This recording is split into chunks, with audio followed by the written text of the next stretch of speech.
Olá, aqui é o Ômega e no vídeo de hoje estaremos lendo um artigo do Olavo de Carvalho chamado Foro de São Paulo, versão anestésica. Nesse artigo, o Olavo de Carvalho ele analisa o Foro de São Paulo em seus 16 anos de existência e como a mídia brasileira conseguiu ocultar sua existência durante esses 16 anos. O artigo foi publicado no Diário do Comércio em 15 de janeiro de 2007. Fiquem com o vídeo. Depois de esconder por 16 anos a existência da mais poderosa entidade política latino-americana, a mídia chique deste país, vencida pela irrefreável divulgação dos fatos da internet, trata agora de disfarçar como pode o mais torpe e criminoso vexame jornalístico de todos os tempos. O expediente que usa para isso é ainda mais depravado: caluniar, difamar, sujar a reputação daqueles poucos que honraram os deveres do jornalismo enquanto ela não se ocupava senão de prostituir-se, vendendo silêncio em troca de verbas estatais de propaganda. Envergonhada de si mesma, ela não tem nem a dignidade de citar nominalmente essas honrosas exceções. Designa-as impessoalmente, fingindo superioridade, mediante pejorativos genéricos. O mais comum é, abre aspas, radicais de direita. Encontro de novo no artigo Os Limites de uma Onda Esquerdista, assinado por César Felício no jornal O Valor, no último dia 12. O autor é uma nulidade absoluta. Eu jamais comentaria uma só linha da sua fabricação se as nulidades não se tivessem tornado um jornalismo de ocultação, os profissionais mais necessários e bem cotados. Por favor, não me acusem de caçar mosquitos. Compreendam o meu drama. Nas presentes circunstâncias, a recusa de falar de nulidades me deixaria totalmente desprovido de material nacional para esta coluna. A primeira coisa que tenho a dizer a esse moleque é bem simples. Radical de direita é a sua avó. Antigamente chamava-se por esse qualitativo o sujeito que advogasse a matança sistemática de comunistas, como os comunistas advogam e praticam matança sistemática de populações inteiras. Hoje em dia, para ser carimbado como tal, basta você ser contra o aborto ou o casamento gay. Basta você achar que o Foro de São Paulo existe e é perigoso. Basta você fazer as contas e notar que centenas de prisioneiros morreram de tortura na Guantánamo cubana e nenhum na americana. Basta você apelar à matemática elementar e concluir que a guerra do Iraque matou muito menos gente do que o regime de Saddam Hussein sob os olhos complacentes da ONU. Se você incorre em qualquer desses pecados mortais, lá vem o rótulo infamante graduar-se na sua pessoa indelevelmente como marca de escravo, fujão ou ferrite de gado. E não vem por via de nenhum jornaleco de partido, de nenhum panfleto petista. Vem da Folha de São Paulo, pelo Globo, pelo Estadão, pelo Jornal Valor, os órgãos da burguesia reacionária, segundo o site oficial do PT. O que é que posso concluir disso? Objetivamente, senão que a esquerda radical conseguiu impor à grande mídia a sua escala de mensuração ideológica e o correspondente vocabulário, agora aceitos como opinião centrista, equilibrada, mainstream, enquanto as opiniões que eram da própria grande mídia ontem ou anteontem já não podem ser exibidas ante o público porque se tornaram politicamente incorretas. Será extremismo de direita concluir que o eixo, o centro, se deslocou vertiginosamente para a esquerda, criminalizando tudo o que esteja à direita dele próprio? Será extremismo de direita concluir que a única direita admitida como decente na mídia chique é o tucanismo, abortista, gaysista, cotista racial, desarmamentista, politicamente corretíssimo, padrinho do MST e filiado à Internacional Socialista, além de betista e bofista, quando não abertamente anticristão? Será extremismo direitista anotar que o traço mais saliente dessa direita bem comportadinha é a abstinência radical de qualquer veleidade anticomunista? Será extremismo de direita entender que esse fenômeno é uma manifestação literal e exata da hegemonia tal como definida por Antônio Gramsci?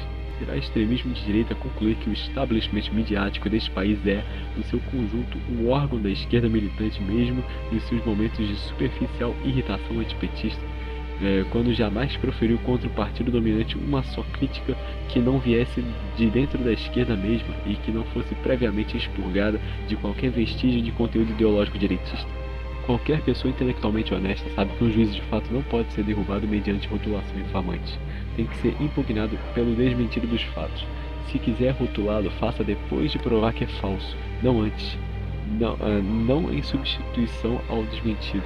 Ora, o tal Felício, em vez de desmentido, fornece a brutal confirmação, vejam só.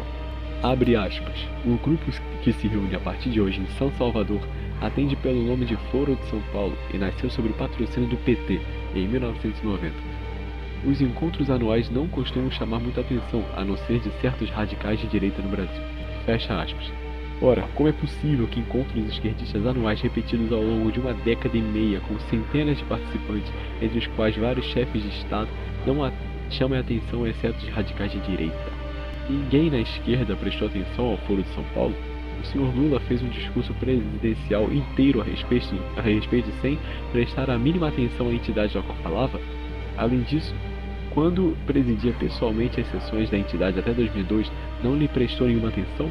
Estava em transe hipnótico e balbuciava mensagens do além, sem se lembrar de nada ao despertar? Os jornalistas de esquerda que, às dezenas, compareceram aos debates, foram lá por pura desatenção, dormiram durante as assembleias e voltaram para casa sem coisa nenhuma para contar? O senhor Bernardo Cursins, um dos fundadores da entidade, que emocionado assistiu ao nascimento dela no encontro entre Fidel Castro e Lula, não prestou a mínima atenção àquele momento supremo da sua vida de militante esquerdista? Pago com dinheiro público para relatar aos eleitores dos atos presidenciais, calou-se por mera distração e também por mera distração guardou os fatos para contá-los depois em seu livro de memórias, onde só os colocou porque não tinham a mínima importância? Ora, menino bobo, você não sabe a diferença entre desatenção e a atenção extrema acompanhada de um propósito deliberado de ocultar? Que você seja desprovido do senso de verdade. Vá lá. Sem isso, não se sobe no jornalismo brasileiro. Mas será que você precisa também desprover-se do senso do ridículo ao ponto de tentar minimizar a importância do foro e logo em seguida, citando um documento oficial da entidade, alardear que, abre aspas, na primeira reunião do grupo, em 1990, os integrantes estavam no governo em um único país, Cuba. Hoje desfrutam do poder na Venezuela, Brasil, Nicarágua, Bolívia, Argentina, Chile, Uruguai e Equador, fecha aspas. Você acha mesmo que a organização que planejou e dirigiu a mais espetacular e avassaladora expansão esquerdista já observada no continente é um nada, um nadinha, na qual só radicais de direita ou teóricos da conspiração poderiam enxergar alguma coisa? Na verdade, o próprio Felício enxerga ali alguma coisa. Ele cita o documento oficial, abre aspas, passamos a controlar uma cota de poder, mas as outras cotas continuam sob o controle das classes dominantes, os chamados mercados, as grandes empresas de comunicação, os setores de alta burocracia do Estado, os comandos centrais das Forças Armadas, os poderes legislativo e judiciário, além da influência dos governos estrangeiros, competem com o poder que possuímos, fecha aspas. Ou seja, a entidade que já domina os governos de 9 países não admite, não suporta, não tolera que parcela alguma de poder, por mais mínima que seja, esteja fora de suas mãos. Nem mesmo as empresas de comunicação e o judiciário, sem cuja liberdade e a democracia não sobrevive um só minuto. Com a maior naturalidade, como se fosse uma herança divina inerente à sua essência, o Foro de São Paulo, com a aprovação risonha do nosso partido governante, reivindica o poder ditatorial sobre todo o continente. Felício lê esse documento assim, abre aspas, os limites a um poder absoluto parecem incomodar os participantes do encontro. Fecha aspas. Parecem, apenas parecem. Quem ficaria alarmado com as aparências se não radicais de direita? Afinal, eles vivem enxergando comunistas debaixo da cama, não é mesmo? Para tranquilizar a população, Felício trata de lhe mostrar que no foro não há socialismo nenhum, apenas o bom e velho populismo nacionalista, tão difamado pelos agentes do imperialismo. Abre aspas. O mesmo discurso estava presente na oposição a Perón e Getúlio nos anos 40 e 50. Reapareceu, quase igual, no tipo de ataque recebido no ano passado por López Obrador do México e Evo Morales na Bolívia. Fecha aspas. A circunstância de que, ludibriados por milhares de felícios, até membros de oposição, temam dar nome aos bois, preferindo falar de, abre aspas, populismo, fecha aspas, em vez de comunismo, é usada como prova de que o Foro não é uma organização comunista. O fato é que as ideias e as pessoas dos velhos populistas jamais aparecem citadas nos documentos do Foro como exemplos a ser imitados.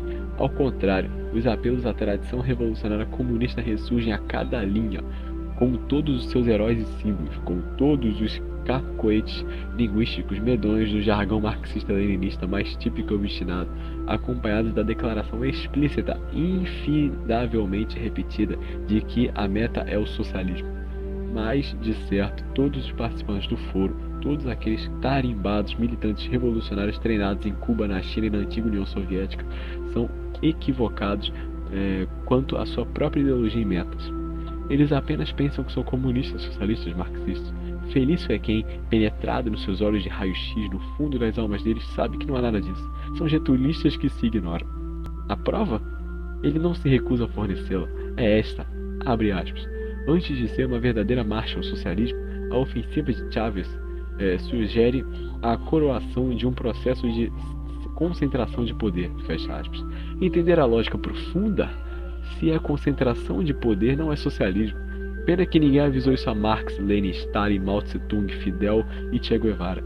Todos eles sempre entenderam, ao contrário, que a concentração do poder é a única via para o socialismo, é a essência mesma do processo revolucionário. Mas talvez estivéssemos enganados, tanto quanto a turminha do foro. Quem entende o negócio mesmo é o César Felício. No tempo em que cada jornalismo no Brasil, um sujeito como esse não seria designado para cobrir nem partida de futebol de botão. Hoje ele é uma espécie de modelo, reproduzindo as centenas de todas as redações. O resultado é óbvio, faça um teste. Segundo pesquisa da Folha de São Paulo, a opinião majoritária dos brasileiros é acentuadamente conservadora. É contra o casamento gay, contra o aborto, contra as cotas raciais, contra o desarmamento civil. É contra tudo que os felícios amam. É até a favor da pena de morte para crimes hediondos e confia infinitamente mais nas Forças Armadas do que na classe jornalística que as difama sem cessar. Quantos jornalistas nas redações das empresas jornalísticas de grande porte se alinham com essa opinião majoritária? Não fiz nenhuma enquete, mas por experiência pessoal afirmo, poucos ou nenhum. A leitura diária dos jornais confirma isso na maneira mais patente. A opinião pública brasileira não é refletida nem representada pela grande mídia. Não tem direito à voz, a não ser por exceção raríssima concedida a algum colaborador ocasional, só para depois ser exibida como exemplo de aberração extremista, felizmente compensada pela leitura de articulistas serenos, normais e equilibrados, que igualam George W. Bush a Hitler, Abu Ghraib e Auschwitz. A ideia mesma de que uma mídia só pode ser equilibrada quando reflete proporcionalmente a divisão das correntes de opinião no país já desapareceu por completo da memória nacional. O simples ato de enunciá-la tornou-se prova do direitismo radical. Resultado, a elite microscópica de tagarelas esquerdistas que domina as redações, não mais de 2.000 pessoas, se permite tomar a sua própria opinião como medida da normalidade humana, condenando como patológicas e virtualmente criminosas as preferências gerais da nação. Quem se coloca em tais alturas está automaticamente liberado de prestar quaisquer satisfações à realidade, não quer reconhecê-la, quer transformá-la. Para transformá-la, não é preciso mostrar os fatos às pessoas, é preciso alimentá-las de crenças imbecis que as induzam a se comportar da maneira mais adequada para favorecer a transformação. Da classe empresarial que lê o jornal Valor, que é que se espera? Que permaneça idiotizada e passiva, embriagada de falsa segurança, incapaz de mobilizar-se em tempo para se opor à onda revolucionária que vai submergindo o continente. Foi para isso que os felícios lhe negaram por 16 anos o conhecimento do Foro de São Paulo. É para isso que, hoje, não podemos mais levar adiante a Operação Sumiço. Apelam à Operação Anestesia, chamando-a cinicamente de jornalismo. São pagos para fazerem isso pelos próprios empresários de mídia, aqueles mesmos cujas empresas o Foro de São Paulo promete calar ou expropriar junto com todos os demais instrumentos de exercício da liberdade no futuro mais breve do que todos imaginam.